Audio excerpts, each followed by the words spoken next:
स्वागत है आप सभी का आपके YouTube चैनल धीरज विश्व स्टडी में।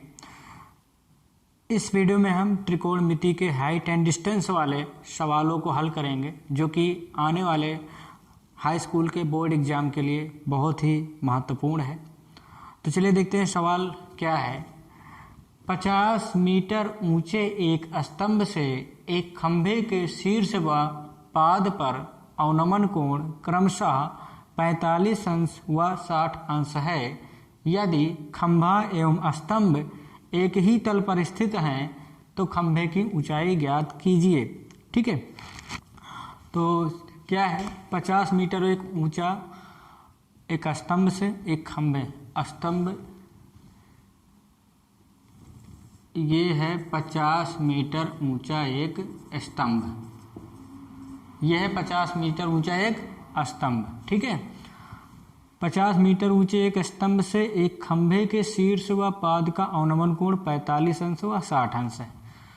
और देखिए, खंभा एवं स्तंभ एक ही तल पर स्थित है, इसी तल पर स्तंभ भी है और इसी तल पर जो है खंभा भी है।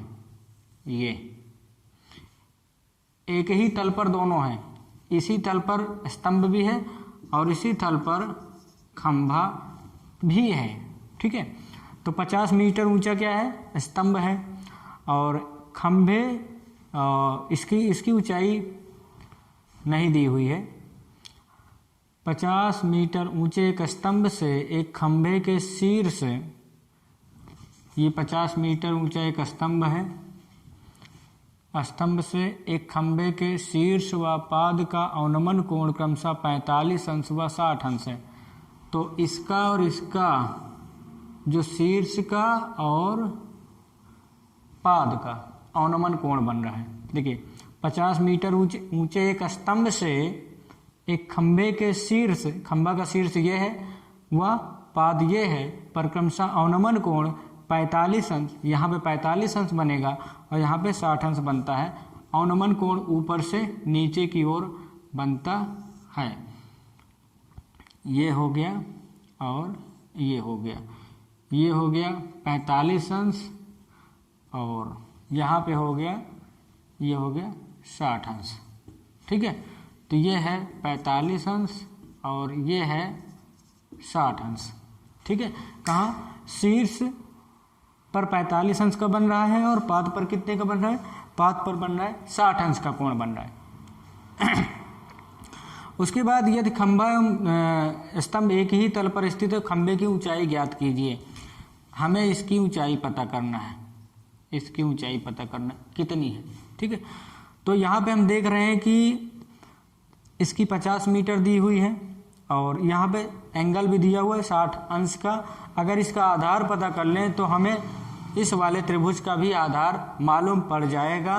तो पहले नामकरण कर लेते हैं, ए बी सी डी और ई।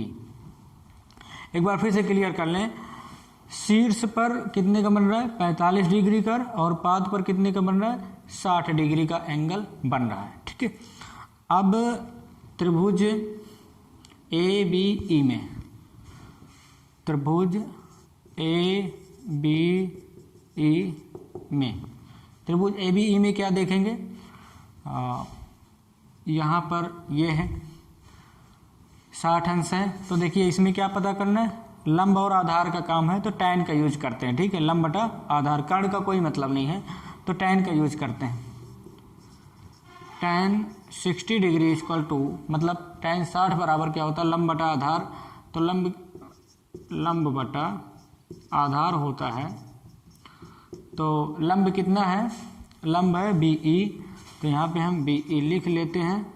और आधार कितना है, AB है, और लंब हमारे पास कितना है, 50 मीटर है, और आधार पता नहीं है तो आधार ऐसे ही लिख लेते हैं। ठीक है, tan 60 का मान क्या होता है, tan 60 का मान होता है √3। तो यहाँ पे हम tan 60 का मान लिख देते हैं, √3 हो जाता है 50 AB। अब क्या करेंगे, इसके नीचे एक लिख देते हैं, एक होता है लेकिन लिखते नहीं है, यहाँ पे लिख देते हैं। ठीक है, इससे इसमें गुणा करेंगे, AB √3 बराबर 50 एकन्नम 50 हो जाता है। ठीक है, उसके बाद क्या करते हैं, ए बी बराबर 50, यहाँ पे ए बी के साथ √3 क्या है, गुणे में है, तो नीचे किस में आ जाएगा, भाग में आ जाता है, तो इतना मीटर जो है आ जाता है। तो ए बी कितना निकलाया, ए बी निकला 50/√3 मीटर, इतना निकल आया। तो दोनों एक ही तल में स्थित हैं, इसलिए क्या होगा, ए बी बराबर क्या होगा, सी डी होगा, ए बी बराबर सी डी, ए बी बराबर सी डी होगा। तो सी डी भी कितना हो जाएगा, 50/√3 मीटर हो जाता है। ठीक है, इतना हो गया। अब आधार इसका भी निकल आया और अब इसका निकाल लेते हैं। त्रिभुज, यहाँ पे लाइन खींच देते हैं, त्रिभुज सी डी ई में, सी डी ई में, इस वाले त्रिभुज में, tan 45 वाले में। ठीक है, तो देखते हैं, इसमें भी क्या है, आधार दिया है, आधार हमने निकाल लिया है, लंब पता करना है, तो इसमें भी tan का यूज करते हैं। तो tan 45 बराबर tan थीटा पर लंब बटा आधार होता है, लंब इसमें कितना है, लंब इसमें डी ई है, लंब डी ई है, और आधार कितना है, सी डी है। tan 45 का मान क्या होता है, tan 45 का मान होता है 1 होता है, tan 45 का मान 1 होता है। डी ई हमारे पास है नहीं, सी डी हमारे पास 50/√3 है। ठीक है, ऐसे कर लो। ठीक, इससे इसमें गुणा करते हैं, डी ई बराबर, इससे इसमें गुणा करेंगे तो 50/√3 आ जाता है। ठीक है, ये हो गया इतने मीटर, ये हो गया 50/√3 मीटर। खंभे की ऊंचाई पता करना है, टोटल ऊंचाई कितनी है, टोटल ऊंचाई है 50 मीटर, और 50 मीटर में से यदि हम इतना घटा दें तो इतने की लंबाई बचेगी। ठीक है, वही करेंगे। तो बी डी बराबर बी डी बराबर ए सी है, बी डी बराबर लिख सकते हैं, चूंकि बी डी बराबर ए सी है। ठीक है, बी डी बराबर क्या है, ए सी है। अब तो ए सी बराबर क्या होगा, ए सी बराबर बी ई, मतलब जो स्तंभ है उसकी पूरी ऊंचाई में से यदि हम डी ई घटा दें, डी ई घटा दें तो हमारा इतनी ऊंचाई प्राप्त हो जाएगी, और उतनी ऊंचाई बराबर इतनी ऊंचाई। ठीक है, तो बी ई कितना है, 50 है, और डी ई कितना है, 50/√3 है। ठीक है, अब मैं इस फिगर को मिटा देता हूं क्योंकि सवाल नहीं आ पाएगा। तो ये हुआ। अब क्या करेंगे, यहाँ से ऐसे गुणा कर लेते हैं, तिर्यक गुणा, कैंची गुणा कर लेते हैं। 50 एकन्नम 50/√3 माइनस 50 एकन्नम 50/√3।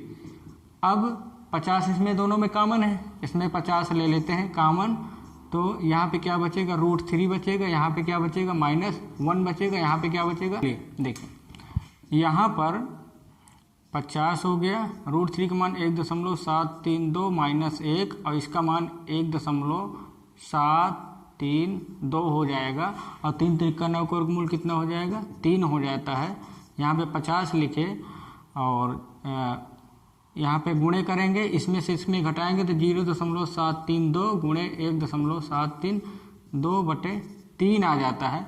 और जब इनको गुणा कर देते हैं, 50 गुणे 0.732 को गुणा करते हैं तो आता है 36.600 गुणे 1.732/3, और 3 से अगर 36 को गुणा करेंगे और 36.600 को गुणा करते हैं तो कितना आता है, 3 एकन्नम 3, 3 दूनी 6 और 3 दूनी 6, इतना आ जाता है, 12.200 आ जाते हैं।